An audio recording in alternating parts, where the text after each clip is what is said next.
Introducing Billy Richards, CEO of £50 million company Changeblock. Join us as he shares how he has used technology to revolutionize the environmental industry. The conspiracy around 5G is curious. I mean, there is no doubt that electromagnetic radiation has some kind of impact on cellular structure and function. The frequency, the strength of the 5G, in my opinion, isn't enough to have this, and then they're like, oh, but it's your phone right next to a key organ. The 5G antennas aren't in your phone, the receivers are in your phone. The levels of the signals don't add up for me. Do not follow the money. Follow what you enjoy and the money will follow. Just try everything. Don't do what everyone else does. Find yourself some pockets of innovation. Don't think that by having a great degree from a great university is in unto itself success, because it's not. You're going to get stuck in a hamster wheel. Follow the things that you find interesting. You should ask yourself what kind of business you're trying to start. Welcome to another episode of the I Love Monday podcast. Today we have scientist turned entrepreneur, CEO of Changeblock, Billy Richards. Welcome to the podcast. Thank you. Thank you for having me. Right, Billy, how does a scientist become an entrepreneur? That's what we want to get to today. And let's start with science. Where did your love of science become? Because I'm a maths person, I hate science. Well, I think maths is a science. But to be fair, for most of my career and scientific career, I actually really found maths very difficult. And only towards the end of my degree did I realize that maths wasn't as hard as I thought it was. But I think the question, how does a scientist become an entrepreneur? I think that's a good question. I think it's a better question, for me is to think is, how did I take this kind of set of skills that I had at the time and kind of turn it into something that was meaningful to me? That really was kind of what it felt like I was doing, because I found, whilst ironically I actually miss science a lot more and more, and I'm very lucky that science has been a big part of my entrepreneurship journey. But when I was studying at Oxford and I was working on human cells that take a long time to grow, and experiment goes wrong, you start again, I was just initially quite frustrated with how long everything took, the kind of monotonous day to day, and I was like, man, I can't do this forever. And kind of decided that research life wasn't for me. And it was at that point that I decided to kind of transition to something different. And the way that happened initially was, I kind of knew I was a bit of a hustler when I was a kid. I used to build computers. I was always a bit of a nerd, but then also not so much of a nerd as I was a slightly older kid. But I knew that money could be made. That I could go get a job, at a bar and sell my time. I knew that maybe I could build something for someone. I knew, and I also knew that I was able to follow kind of instructions to quite a low level of detail, especially in the scientific world, because all you really do in the lab is follow a list of instructions for invisible liquids.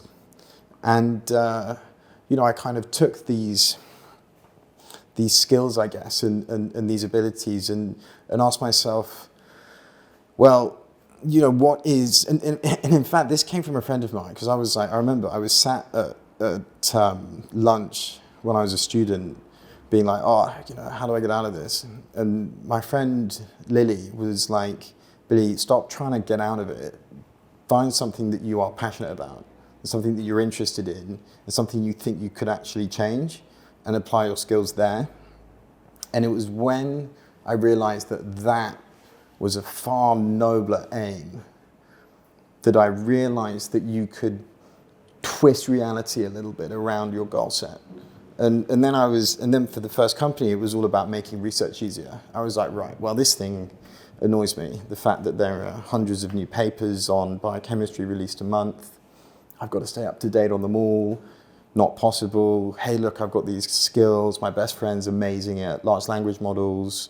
2018, Google just released the big first paper on, LLMs called BERT, if you're interested. And, then we suddenly started applying our skills to an area of our work, of our everyday, that we found a problem in and that we, wanted to change and we're passionate about. And then everything became a lot more kind of clear. and the journey went so forth. I think another thing for young entrepreneurs or people who want to go into entrepreneurship, you should ask yourself what kind of business you're trying to start. For me, my first company, Genie, was all about software as a service. Scale, low cost, high profit. We did a lot of our learning on YouTube through Y Combinator, and there's a huge amount of resource that you can learn from there. But if you actually want to set up an SME in London, that does services or, maybe consults or is in the construction industry, don't go and look at Y Combinator. You need to have a slightly different, approach. But yeah, it's all about the skills and really taking what we were good at and applying it to an area of the world of the market that we wanted to change. So sticking on science, how do you get the title of a scientist? Well, I think how do you get the title of a scientist? Well, I've certainly given myself the title of a scientist. I think that I allow myself that remit because, I did a degree in science. And so for 4 years plus, a little bit until I dropped out, I studied biochemistry at Oxford. I did molecular and cellular biochemistry in my undergrad, and in my master's I did computational biochemistry. And that taught me it kind of gives me that mantle, I guess. But really what you learn when you do that is like the fundamentals of how the world works, like really on a very low level. It's like, here are the fundamental forces. This is how electricity works in a cell, a human cell, as well as in, a wall. And it kind of teaches you, it doesn't quite give you 3D goggles, but it gives you a real appreciation for the nuances of how things work. And I think for me, it opened up the world of the possible. Because I'm thinking, I was like, man, if cells can do this weird stuff, and these curiously coincidental, non-designed little blobs can turn, air into energy, then I'm sure, anyone can do anything given a pair of hands and a keyboard. So I think science is very empowering. And my interest in it from when I was young certainly comes from good teaching. I think I was very lucky that I had some really good science teachers at school who kind of really made me realize how cool it was. How amazing the interesting science actually is. And I was just very curious as well. It's quite interesting actually, because I had quite boring science teachers in school, and it was just like, this subject isn't for me. My maths teachers were boring as well, but my dad always taught me maths when I was younger, so that kind of stuck with me. In terms of... I think, as well, a lot of it's about knowing the value of what it is you're learning as a kid. Yeah. It's like, your dad might have been like, well, maths is useful because if you want to make money, you've got to know how to do some maths. And so I think that for me, the teachers always said, science can offer you not only a career, but, hey, you could discover the meaning of life. You could, discover, whether time's real or not. They were constantly intimate that truly anything is possible once once you've done this foundational bit of learning. And, I kind of, after a bit of resistance, bought in.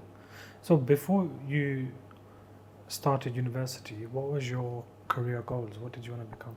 So before I joined Oxford, so I wasn't always going to apply for biochemistry or do it. My school kind of pushed me into it. I was going to do medicine for a while. I was really interested in medicine, but the application process for medicine when you're at school is pretty intense, and I was kind of preoccupied, I think, being an adolescent teenager in the UK. So that didn't quite work out. And then I was really interested in behavioral psychology.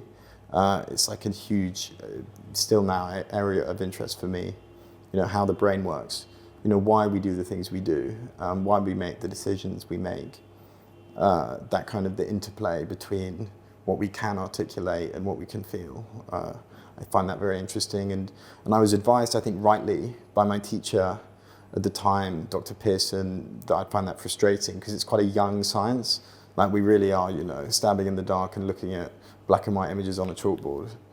And then, it kind of, the interest at school kind of came towards biochemistry because I think for me it was it was and still is the science with most discoveries. Every single month, something crazy happens in the biochemical world. We discovered, I think last week, a brand new, organism. There are only 3 others types in the world ever discovered. They can capture nitrogen from the sky and turn it into, protein, amino acids, which is cool. And the fact that there were all these discoveries happening all the time, and there were more and more, just kind of drew me towards biochemistry, and I just kind of kept reading more and more into it. And before I was really sciencey, I was quite religious, Christian, and I always, found that interplay so interesting. And, my dad bought me The God Delusion by Richard Dawkins and was like, go read this. And I was, of course, really into Stephen Hawking, and then was at a very religious school. So was your dad a Christian as well? No, so my parents weren't Christian. My parents are like they were like, you can make your own mind up. And, I went and made my own mind up and got confirmed when I was 16. But I went to a religious school. So 4 days a week I was in chapel, we'd say, we'd pray and so on. And this interplay between religion and science I found fascinating. And that took me, just kind of outside of the schoolroom. I'd ask these questions to myself and read these books. And so what kind of questions were you asking yourself? Well, the one I remember the most is, DNA. We know what that is. When your cells replicate, the DNA gets copied. This tiny little protein, tiny little thing that does that copying process pretty much perfectly, that coincidentally, fits perfectly around our DNA strands. There's a lot of like evolutionary coincidence in a universe, where just these questions, they're just made me curious, I think. And I remember asking one of my professors, I was like, how can you, say that, like objectively say that there cannot be a God, when there's something like this happening, so, strangely coincidentally in the biochemical world, in a world where things are so small that they're smaller than a wavelength of light, so they're invisible. How can things there have this kind of coincidental behavior? Made me, very, very interested in it around and about. Okay, and then while you were, was this happening while you were at uni, or was this before? So this was before, and then kind of going into uni, I was kind of hit with science, and it's the breadth and how difficult it all is. Because I think what I learned going into science is that there really are 2 fundamental views of how the world works, and but there really are these 2 very different views. There's this Einstein general relativity view, gravity, and then there's this quantum mechanics view, and we've heard of both of these things, I'm sure, and they don't agree with how the world works, and so you kind of have to get over that, and then you're kind of like, well, we actually know nothing, and then you go and learn everything that we do know. And at Oxford, where I was lucky enough to study, all of our degree is sat in 6 exams in 7 days at the end of the degree. So it's just very, it's hard work and it's intense. So while you were at uni studying science and then you did your master's as well, what was your relationship with Christianity like? That's a good question. So Oxford's quite religious as a university. It's worth noting. I went to Trinity College. There's a gorgeous chapel there. There was a vicar kind of in residence, and so you're surrounded by Christianity. You at dinners, invariably there's prayer, and so you in a way that is quite typical, I think, of that bit of the British establishment. You are, exposed to Christianity. I think for me, as a young adult, I didn't lose touch with it. I had a big issue with kind of original sin when I was at uni, but I was a student, and so there was. For me, I was busy enough trying to stay on top of all the science and kind of establish life a little bit. And I also started my first kind of little hustling events business when I was a student. And we ran, yeah, I think just over 20 events in 5 cities. So I was kind of jetting up and down and I guess learning the hustle that I then certainly employed later on in business. And the other thing I learned is how to talk to people, because the way in which you engage, people is very, wasn't clear to me. Certainly the way to engage people to get what you want wasn't clear to me. And I learned that. It's interesting because whenever I think of scientists, I think of white lab coat in a lab doing some research on the petri dish and very robotic. Yeah, with pipettes. Yeah. There's the amount of time. Yeah, we have these giant pipettes that have like 6 in one, and so you can just do them en masse. But that is a bit what it's like for sure. But you have thinking time. Scientists, you have to think and kind of carefully. And I think, I don't know, the pipetting can be quite therapeutic to certain types of people. But that was the boring bit. Is that you are sat in a lab with a white coat on a lab stool, in front of a petri dish, normally in a fume hood, moving an invisible liquid from one container to another. So did you do your master's straight after your undergrad? So it was kind of integrated. So once you finished your master's, what was your plan? So I was just started a PhD at Oxford to continue the research that I was doing during my master's, which looked at taking, we would look at human cells and we'd look at the cell cycle. And the cell cycle is what defines, it controls your cell's division. And when your cell's division, duplicating, goes wrong, that's how you get cancer. And so I was studying the cell cycle, and I was studying a particular part that becomes misregulated, where it loses, where it goes out of control. And when it goes out of control, you can develop cancers. So I was working on that part of the cell cycle, and what we would do is we would engineer these little glow-in-the-dark proteins into the cells and measure them and see their behavior. But the interesting thing is we would use maths, first principle mathematical models, just differential equations, which may sound complicated, but basically mean that, if I lift up the bottle, then the bottle goes up at a certain speed, and it's the same inside your cells. And we'd predict how the cells would behave. And what we found is we could do it. Using first principle maths, we could accurately predict the behavior of these cancer cells. And I thought, wow, that is pretty cool. What's the actual process of a person getting cancer from a cell point of view? That's a great question. So what you have it's genetic, right? Yeah. As in, it's not inherited, but it starts at your gene level. And so if you're developing there are different types of cancers, based on where they are in the body, etc. But fundamentally, if your cell cycle is going to become misregulated, as in if it's going to grow too much, you're either going to lose function inside the cell or you're going to gain function. So what might happen is one of the tools in your cell that tells the cell, go duplicate, that might be turned on. And then changed in a way that means it can't be turned off.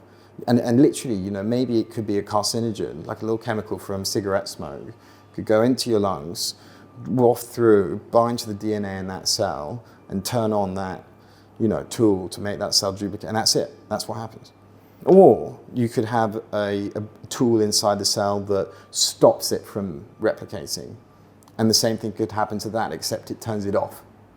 And then the same thing happens. And so fundamentally, what you normally get is that happens at a few levels, and you have a whole pathway that becomes misregulated, and then the cell just grows, duplicates and becomes a whole mushy mess. And they can do amazing things, cancers. They can become giant arteries, and as they grow and suck in nutrients, they're very flexible. Before a person develops cancer cells in their body, could it just happen randomly, like you said, cigarette smoke, or you could literally through no necessary exposure to a carcinogen, you could develop a point mutation, and you could be very, very, very, very, very unlucky.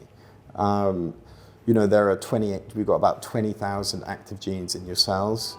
It's worth noting that 98% of your DNA doesn't do anything necessarily. It has structural roles and does have a function. You call it non-coding DNA. So yeah, but that is exactly what happens. It could be sunlight, ionizing radiation, it could be exposure to, obviously the radiation that we all hear about in the news, that from Chernobyl or, other scary sources. These are all... Or the 5G conspiracy. 5G conspiracy, indeed. Is it a conspiracy? I mean, viewers, the conspiracy around 5G is curious. I mean, there is no doubt that electromagnetic radiation has some kind of impact on cellular structure and function. 5G, these set the kind of the frequency and the strength of the 5G, in my opinion, isn't enough, to have this. And then they're like, oh, but it's your phone right next to a key organ. Again, you don't have that the 5G antennas aren't in your phone. The receivers are in your phone.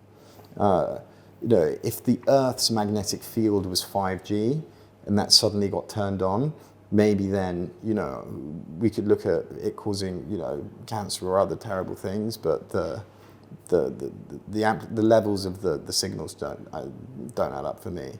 But I think that there's a lot of research into electromagnetics and cells that I think we need to dig into. Okay, so going back to your PhD, did you finish the PhD? No, Why? sadly not, because being honest, PhD graduates don't get paid that much. I was kind of taken up in the whirlwind of Y Combinator and startups and investment. We actually raised some money whilst we were at uni, and it was like, take the investment into your first startup or turn it down and finish your PhD for 3 years. So I seemingly obviously took the investment opportunity and ran with the startup. That said, I'd like to go back and finish the PhD if my professor ever forgives me and lets me back. Shout out to Bella Novak.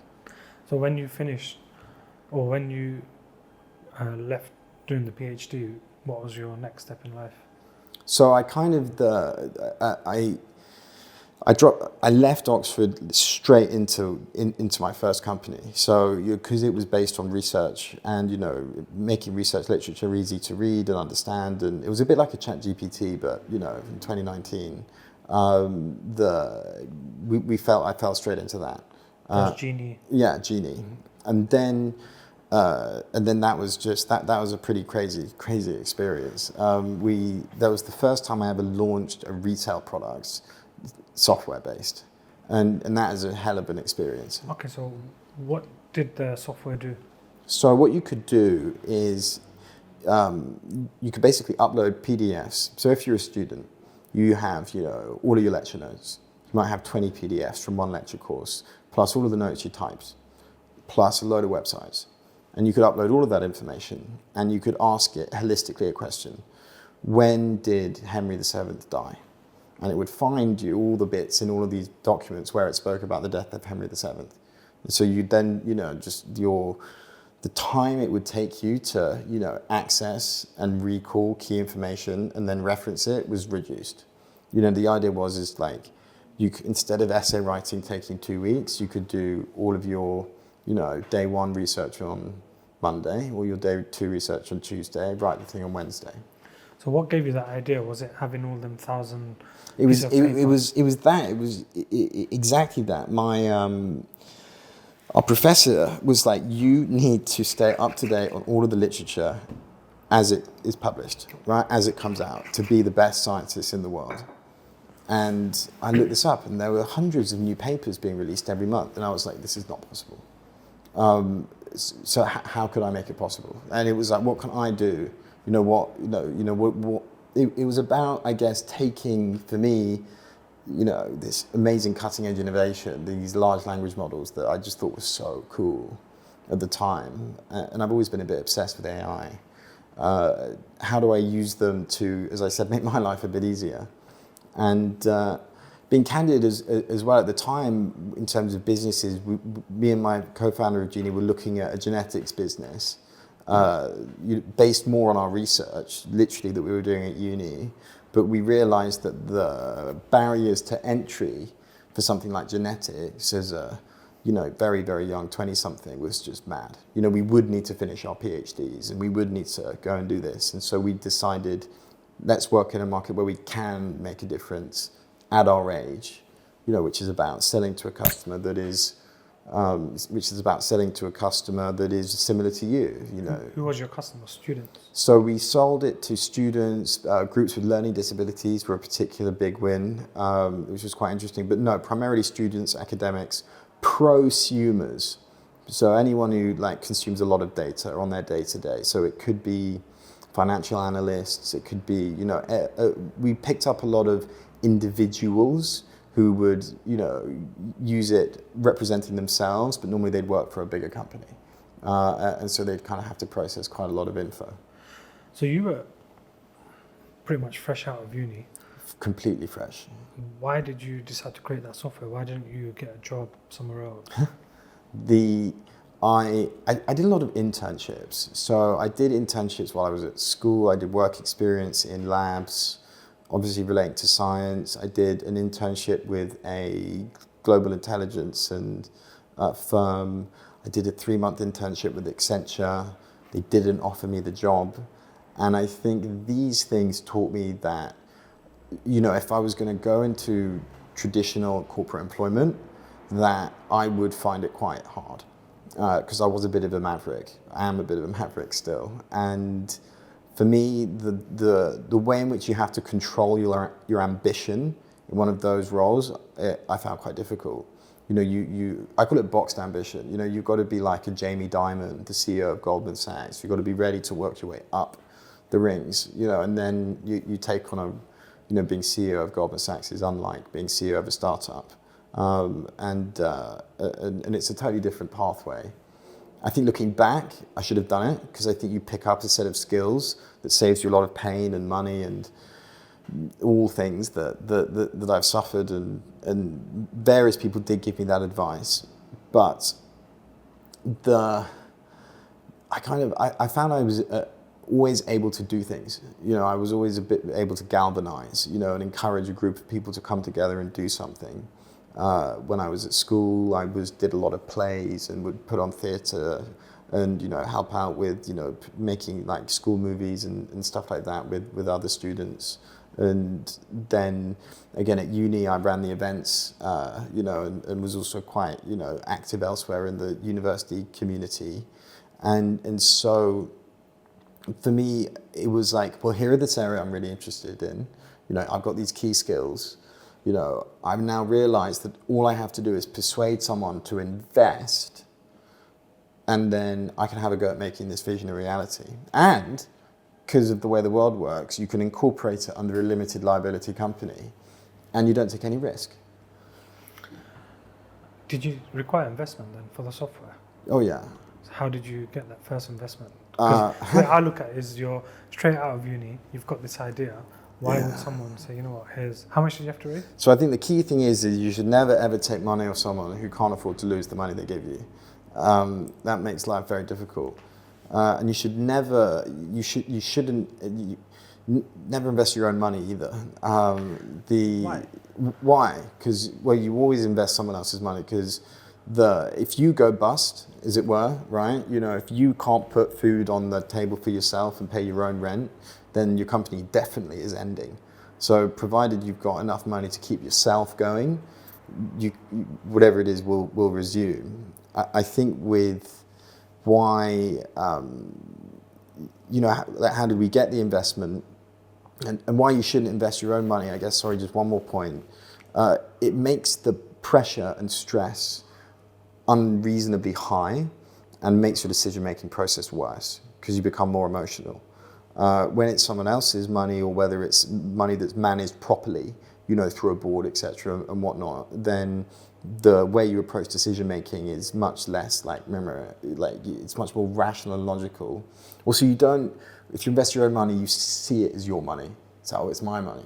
And so I think that the process that goes around raising capital, the discipline that goes around, forming the board and the advisors and the reporting and other operational governance that comes with raising money, I think is great. That said, it's not always necessary.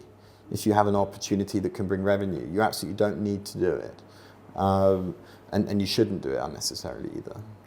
So on this podcast a few weeks ago, we had an angel investor, and he said that if the management do not invest, it's not a company he would invest in.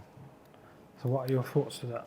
I think that for an angel investor, that's a very good and valid point. Angel investors are the ones who take the highest risk often. I mean, angel investors invest typically $10,000 to $50,000 or pounds, maybe less, maybe a little bit more, in groups into companies that normally just have a team and a pitch deck. So, and those are the investments that you turn £50,000 or £10,000 into 10 million, those crazy investments. And so for an angel investor, it's all about de-risking what they're doing.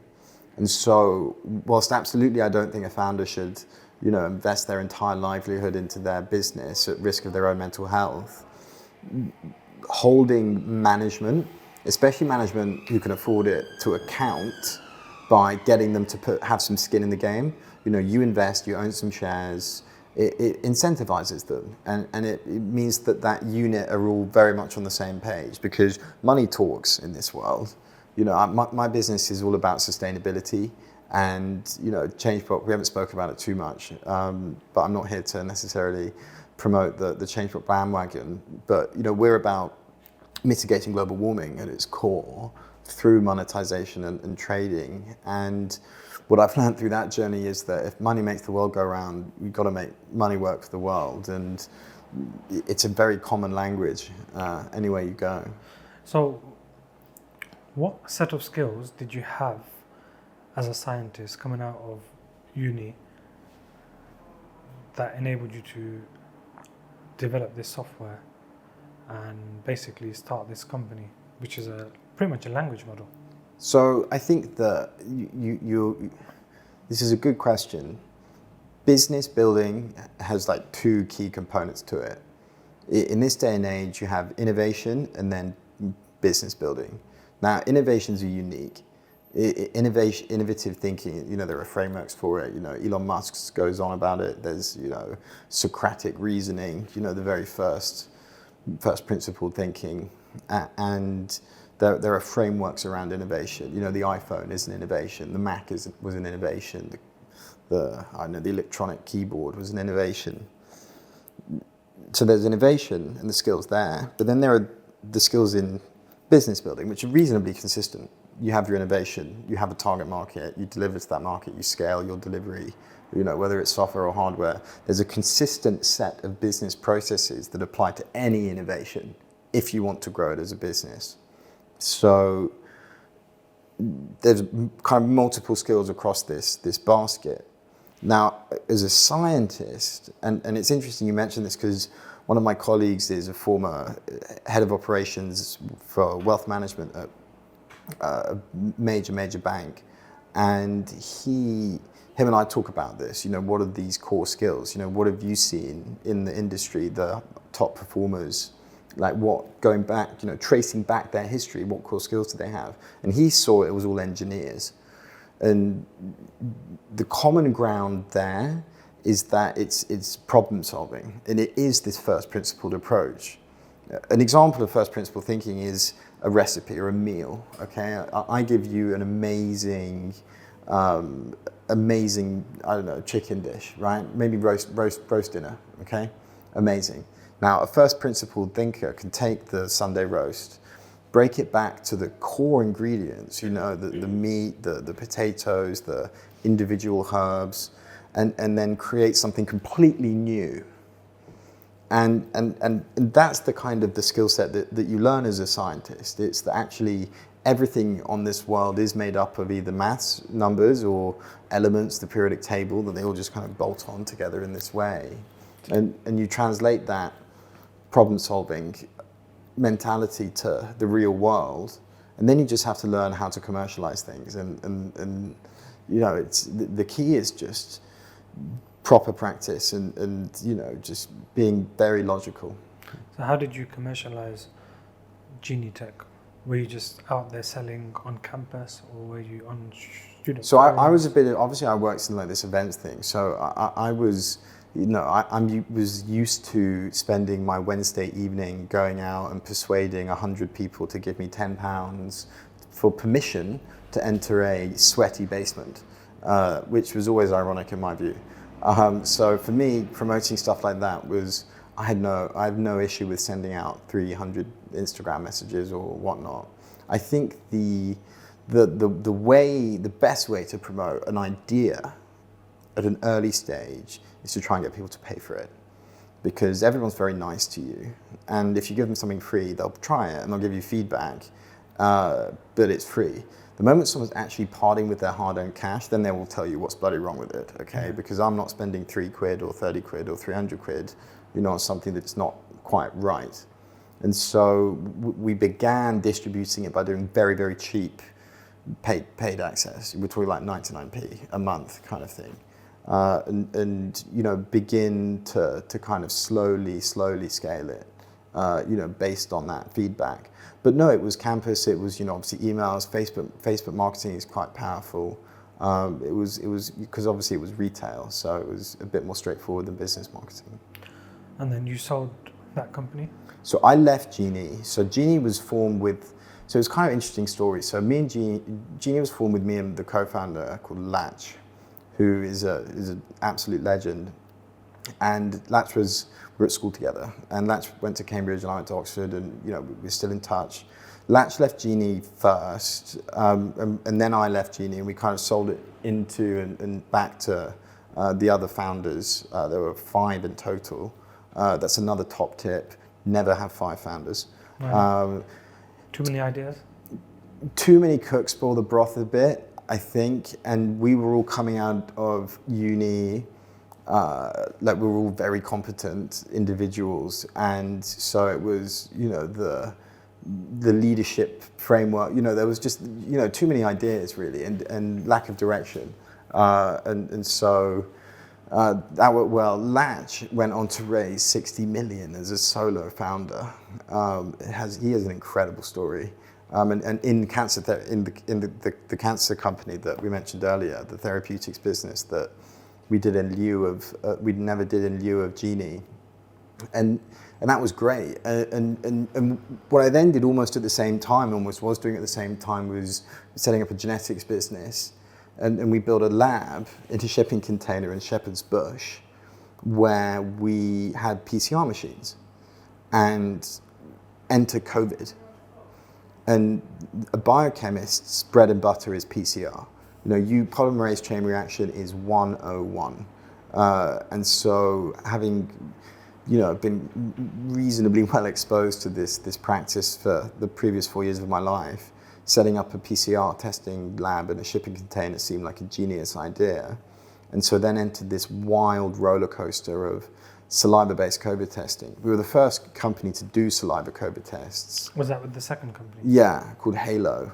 And that I did sell, you know, at the end of, and it was after that I foolishly reinvested everything into Changeblock. So what happened to the advice you gave us, never invest into your own? Well, that's why I gave the advice. Having done it myself, you know, I mean, for me, it's, you know, ultimately, I think the investors see it as a good thing, because it means that I'm very much invested. And you have confidence? Absolute confidence. I mean, we're having a very successful time at Changeblock, where, you know, we've bringing on some really, really excellent team members, and there's some big news coming out soon, folks. Okay, so before we go on to Changeblock, when you started and left Genie, and then you started and sold Halo, what lessons did you learn that you have now implemented into Changeblock? Good question. Oh, good question. I should have thought about this answer a little bit more in detail. I think hire a COO as early as possible, or rather get someone who is just very operationally robust quite quickly. If I'm an ideas person, and I'm a delivery person, so I'm often the subject matter expert, and I, open doors and, do pitching and sell the business and carry the vision and engage the clients. I can't do that without a very, very solid operational foundation. And you want to put that in place from day one, as opposed to just kind of messily scraping it together. Don't plan for too much perfection, but definitely, one of the big lessons I learned was really get your operational processes nailed from day one, because COVID testing, we were dealing with very time-sensitive sampling. It was a massive operational exercise that was constantly evolving, and we didn't have, and our processes were evolving too, but they were evolving over a foundation of sand. Through no one's in particular fault, but it just made it a lot more difficult. Is to understanding how you were iterating. And the other piece of advice I'd give is, when you establish a business, put together a chart of authorities. Who categorically is accountable for what? Is it three mates who are actually working full-time at a bar and are, coming up with this idea in their spare time? If so, categorically who does what? And write it down.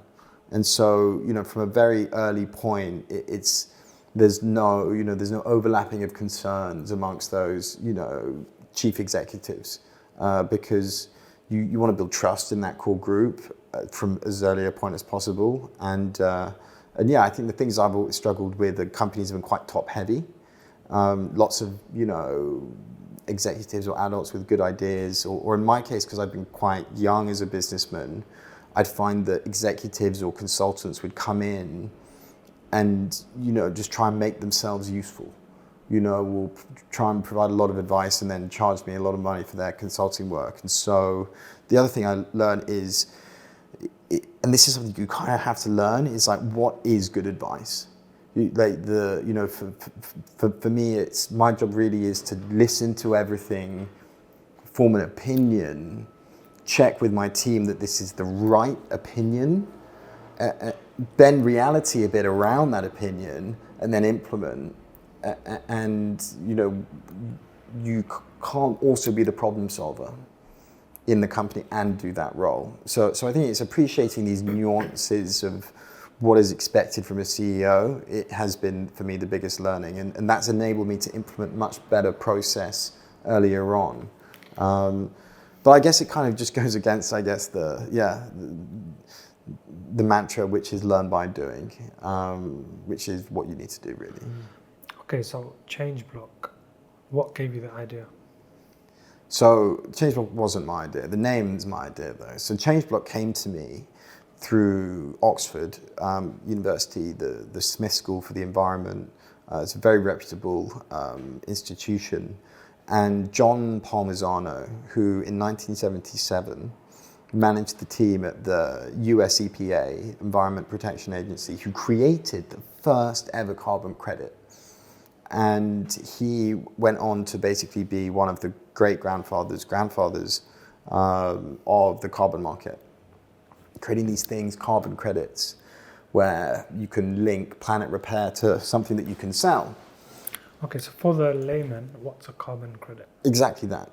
A carbon credit is where some entity somewhere, say in Africa, in Latin America, maybe even in England, that does something that's good for the environment. They might suck CO2 out of the sky. They might prevent deforestation. They might promote a net gain in biodiversity. A carbon credit is the cash value of that activity on the basis that it's good for the world, on the basis that that is actually valuable, and it's accounted for in tons of carbon, kind of mitigated or reduced. So, as an example, you've got the Amazon rainforest. I'm guessing there's tons of carbon credits, potentially, that can be extracted from there. So how do you determine the cash value? So it's less about extracting the value from the rainforest. It's more about making sure that the rainforest is being appropriately preserved such that it will help either mitigate or reduce global warming. Now, because there's this concept called additionality. Like what you can't do is say, I've got 10 trees in my garden, where are my carbon credits? It's more you have to go and plant 10 more trees. Now you get carbon credits.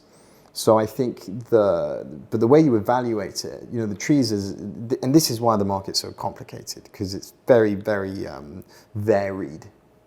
So with trees, there are various methods you could use, but ultimately you're trying to assess the amount of biomass there is. Because once you know how much biomass there is, literally like how, you know, many kilograms of tree there is over 20,000 hectares, once you know how many kilograms of tree, you can roughly work out how much carbon is fixed in those trees. And that is roughly how much carbon that they have taken from the atmosphere, right? And put into the tree, because the tree is mostly made of carbon anyway. And so you can measure that partially with satellites, increasingly, and that's one of the things that we do. So you can measure the change in the biomass over time to see, hey, look, the planting of trees 15 years ago, now we're seeing this increase in biomass year on year. So this 20,000 hectare area increased in biomass by X. And that means that 100,000 tons were sequestered. And that's the kind of, you know, technique that you can use to evaluate the cash opportunity. And then, yeah, in terms of the value per credit, it depends on the type. If you're sucking CO2 from the sky and storing it, you are going to be making a lot more money from your credit than if you're just making aircraft more efficient on fuel. Okay, and then Changeblock is the platform where people can buy and sell their carbon credits. Not quite. So Changeblock is really it's a business that aims to make trading and monetization in carbon easy and transparent. We have Changeblock Originate, which is about helping companies who are performing planet repair, whether they're in Africa, the UK, the US, wherever, helping them access the carbon markets. So helping them sell their carbon credits, helping them create their carbon credits. Then we have the Changeblock Exchange with our marketplace version 1 coming out later on this summer, which is exactly that. That's where you can buy and sell the carbon credits. We then have our data services, and we uniquely actually enrich the carbon assets on our platform with data that we collect from the market and quite a bit of it manually, so people know a bit more about what they're buying and selling. And then lastly, we have the network, which is a community for project developers, for buyers, for sellers, for anyone who's interested in this market, you know, people in real estate, to learn more and, you know, just understand, you know, where it fits. Because if I'm being honest, the only way is up for sustainability. You know, it will, whether anyone likes it or not, be a part of all of our lives, increasingly as we get older. And so it's just a matter of choosing when you're going to learn about it. And what I've found is that there's no one source of truly truthful information. Not that anything is truly true, but there's no source of information that, for me, truly communicates what I think people need to know, based on these 3 years of work we've been doing with Changeblock. So we're bringing that together for people to use and learn for free. Okay, so I want to take you back to the beginning of Changeblock. So how much did you invest? So myself personally. So I think right at the very beginning, it was just over $100,000. We kind of came into it with that over the first few months, and then it was all in phases. Yeah. So and I think advice to anyone trying to raise money as well. When you raise money, first of all, you always want to raise money on scenarios, because if you go out and try and raise £1 million, chances are you're not going to raise £1 million. You might raise 800, or you might raise 500,000, or you might raise 250,000. So you should always have funding scenarios. It's like the £800,000 scenario, the £500,000 scenario, the 250,000 scenario, because it shows you've actually thought about what it is you're going to do. in these different scenarios, opposed to raise the money, work it out later, which you'd be surprised a lot of startups do. So on that model, we basically had this seed phase. And in the very first phase of the organization, we were quite crypto-oriented in the kind of the bull run, leading up to 2021, etc. So we were primarily in that market, and we raised around $500,000 from crypto investors after my initial bid. Then, following year, crypto market crashes, boom. Climate market crashes, boom, boom. Guardian drops their article, carbon credits are hoax. Sam Bankman-Fried's FTX empire goes bust. The Luna Terra crypto ecosystem from South Korea collapses. Life's quite tricky. So Changeblock then merges/acquires into Carbon 12, which is a Canadian kind of carbon enterprise that I'm now actually the CEO of with as part of the Changeblock group. And that brings in some, and that was when we transitioned to both equity and the equity market more fully. And then since that, which occurred in 2022, we've raised a further $2 million banked and now raising, not this is interesting, but we're raising our kind of $10 million round this year, and we're nearly closed, which is very exciting. So when you initially started with that? We formed the company in May 2021. So it's 3 years. So when you initially started with that 100,000, how much did you feel you needed to get Changeblock up and running? Or how much did you plan? Well, all I knew was that wasn't enough at the time. That money was basically, the purpose of that money was, well, it was to pay for, there are some things that you do just need at the beginning of any kind of business. And then there was some stuff, you have to outsource, like you have to buy like shareholders agreements, and, you have to form the company and stuff like that. The idea is that 100K should pay for 2 co-founders for a year. That's like generally, that's kind of like an unspoken logic that I certainly heard a lot. And then, 250K should pay for like your very early stage team for a year. And so for me, it was just always about getting to the next investment, the next meeting, the next, raising opportunity.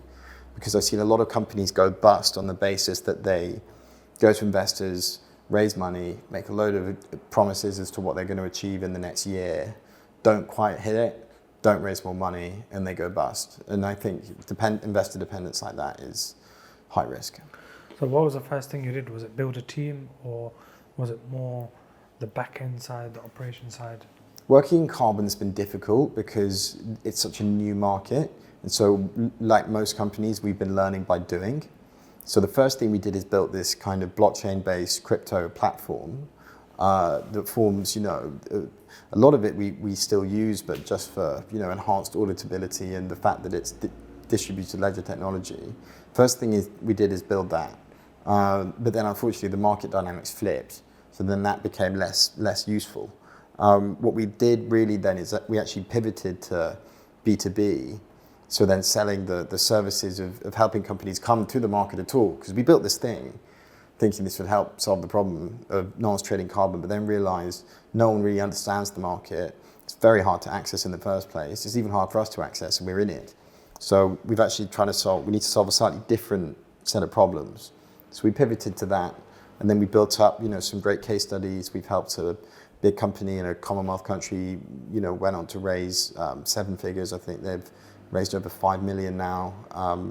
We worked on the first ever true end-of-life plastic recycling credit.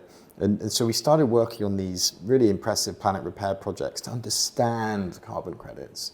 And then we rebuilt the platform that now, is compatible with both digital and traditional financial markets, and have coalesced the two. How big is your team now? You have a board as well, isn't it? Yeah, most companies should have a board. But I think that, our core team, so we have a small group of full-time staff, under 10, who operate out of the UK. Generally speaking, we, try and maintain a high degree of operational resilience by bringing in well-trained contractors kind of in and out. And so we've got like a network. So combined, it's just under 20 people. But yeah, so we're still quite small. But certainly for a startup, we feel big. And how many people are on your board? So 5. So you said you should have hired a COO to handle the operations, and you also mentioned it's difficult as a young entrepreneur. So how did you find building that team as a very young entrepreneur? You must have been, what, 26, So they 27? kind of found me. It's kind of how I see it a little bit, because what happened was I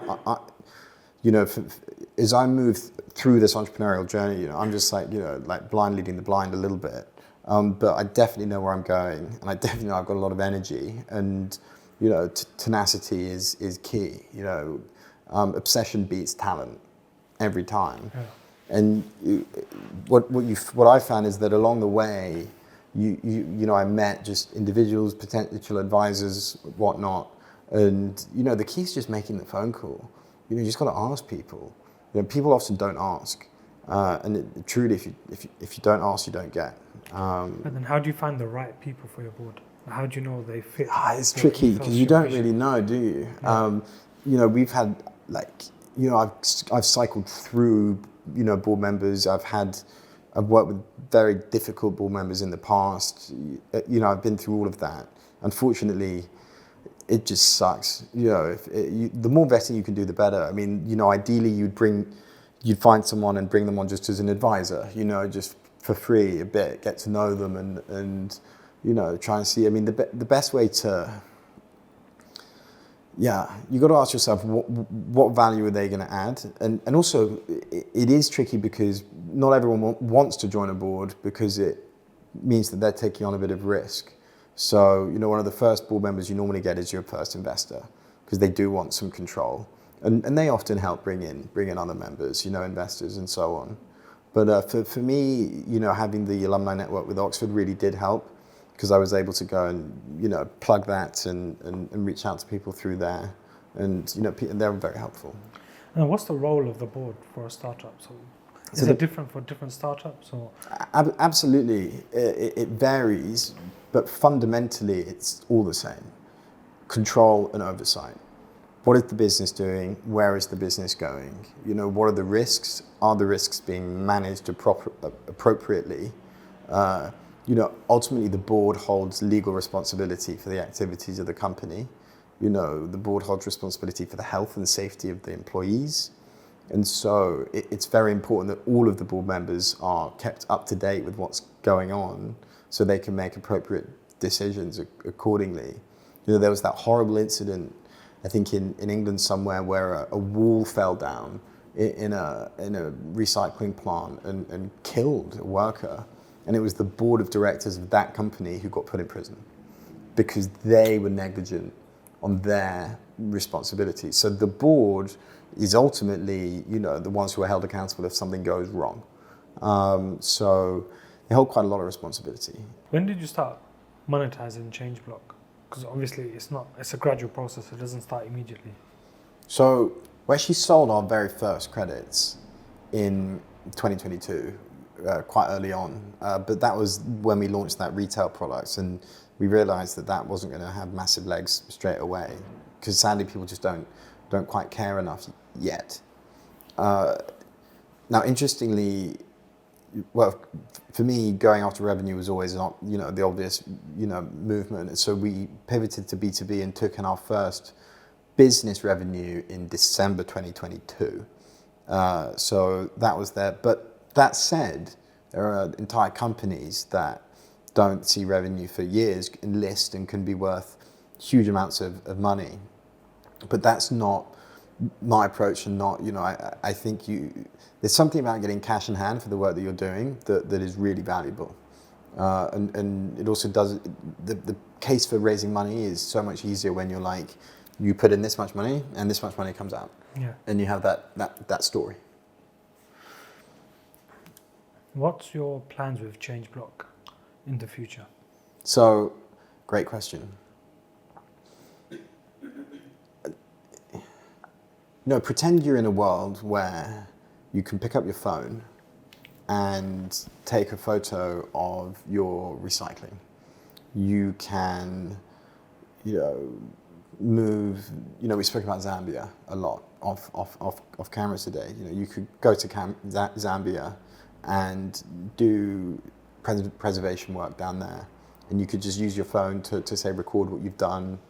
Or indeed, some guide from down the road could come along and review what you've done. And they can do so using the Changeblock app. And simply by doing, and with that mobile verification, they can make money. Okay, how? How? Through the carbon markets. Because the whole idea, and this already works in some instances, is that a group of people perform planet repair and protection activity, e.g. prevent trees getting cut down, e.g. suck CO2 from the atmosphere. And in the case of some of these high-tech examples, we collect data in real time, saying how much CO2 they are, converting from plastic to hydrogen or sucking out of the process. So in real time, we're getting that information. Now, the premise of the carbon market that is, the voluntary side of which is worth, hundreds of millions, billions, the premise is that these activities are monetizable. That's the idea. And so what's missing is the global product support infrastructure and technology platform that connects these innovations, blockchain, Internet of Things, these Industrial Revolution 4.0 innovations from 2020, really, we just need to implement them in the carbon market. And when you do that effectively, and that's what we're designing and building at Changeblock, you can create a true global circular economy that monetizes planet repair. And that's what I want to do with Changeblock. Now, how long will it take remains to be seen. We have some very clear financial goals. If we want to hit net zero as a planet by 2050, every single year, we have to reduce or offset 3,300 billion tons of carbon every year. This year, next year, last year. Is that actually possible? Well, the first thing we've all got to do is, reduce. Okay, drive less, fly less, in theory, okay? Now, I obviously fly all the time for work, so how much can I actually do? So the only other option is to buy carbon credits that are paired with someone else sucking in that CO2, directly mitigating. The only way we reach net zero 2050 is with voluntary carbon trading and is with a scalable system that empowers anyone, business or company, to monetize planet repair. So how much is the company Changeblock valued at the moment? The actual valuation? The valuation of the organization. So right now it's worth 50 million.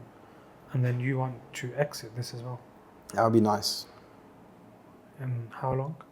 So, I'll exit when the company is ready. I think I say exit. I would like to the work within Changeblock. There's so much science inside. There's so much innovation that my dream would be to take the company to a point where I can hand over to a more experienced CEO who is more experienced at, say, scaling a global business, and he can take that CEO mantle, and I can go and be the problem solver in the company and be more science driven. That would be a great outcome for me. I don't realistically see myself leaving the CEO role until 2027, 2028. But it's hard to plan too far in the future, especially in a market that moves at the rate of ours. So we focus more on 18-month, more tangible goals, which are indeed more tangible. Okay. What legacy does Billy want to leave behind? What legacy does Billy want to leave behind? Not his valuation on a podcast of his company. I think that, if there was one legacy that I would leave behind, it would be honest about empowering people to realize that, at the end of the day, we're all born human. We all have fundamentally the same brains. We all fundamentally have the same DNA. In one dimension, we are all the same. Just like all ants are ants, all elephants are elephants, all humans are humans. And so really, we're all, in many ways, equally able And once you clock that, once you clock that actually not everyone was born evil, bad people aren't born bad, something's happened to them, that people who are stupid have just been badly educated. I mean, fine, there are edge cases, and actual disabilities and things. But, if I had left a legacy, it would be that people realize that, hold on, Jim isn't actually smarter than me. There's just something that I don't know about Jim. It will truly, hopefully, empower people to kind of go and make the change that they want to see. Being a victim is difficult and very easy, and I think you want to empower people to grow out of that. Okay, and if you had a 16-year-old Billy next to you, yeah, what advice are you Little giving? Bill. What advice would I give 16-year-old Bill? It would definitely be the advice my father gave me, which is do not follow the money. Follow what you enjoy and the money will follow. And that's not quite the advice he gave me. He said just do what you enjoy. Don't care about the money at all. I did a little bit, but I think that is it. I think you really want to do what I did, which is just try everything, explore, find things. Don't do what everyone else does. Find yourself some pockets of innovation. Don't think that by having a great degree from a great university is in unto itself success, because it's not. You're going to get stuck in a hamster wheel. Follow the things that you find interesting. Don't be afraid to kind of be the weird one or the nerdy scientist, because that is where I think you can really find your value. Okay, before we finish, we'll have a quick fire round. All right. Favorite food? Tikka masala. Favorite holiday destination? Great question. Northern Egypt. Which area? Which area? Al-Mazr. No, Al-Mazr's on the east coast. The place is called, it's just escaped my mind. Mercer Matru. Let's check that out. Favorite book? Favorite book? The textbook answer is the Bible, but that's not the case. A book called Humankind by Rutger Bregman. And if you had a superpower, what would it be? Oh man, more stretch time, more hours in the day, 100%, 36-hour days. I would create that. That would be my superpower. And favorite day of the week? My favorite day of the week is Monday. One message about Changeblock that you'd give to the viewers? Changeblock isn't necessarily relevant to all of you, but I think that, certainly read into it if you find it interesting. But when it comes to sustainability in general, just be mindful that it will come up on your radar at some point in the future, especially if you're a business owner or want to become a business owner. And if you do want to become a business owner, it's something that you can use to stand yourself out from the crowd quite early on. And so it's worth bearing that in mind. But just generally when it comes to Changeblock and sustainable actions, always ask yourself, what's the risk of not doing something? That's bigger than the risk of actually doing something. You should ask yourself. Billy, thank you very much. Thank Where you. can people find you? Yeah, you can find me at Billy B. Richards on all things TikTok, Instagram, X, YouTube, LinkedIn.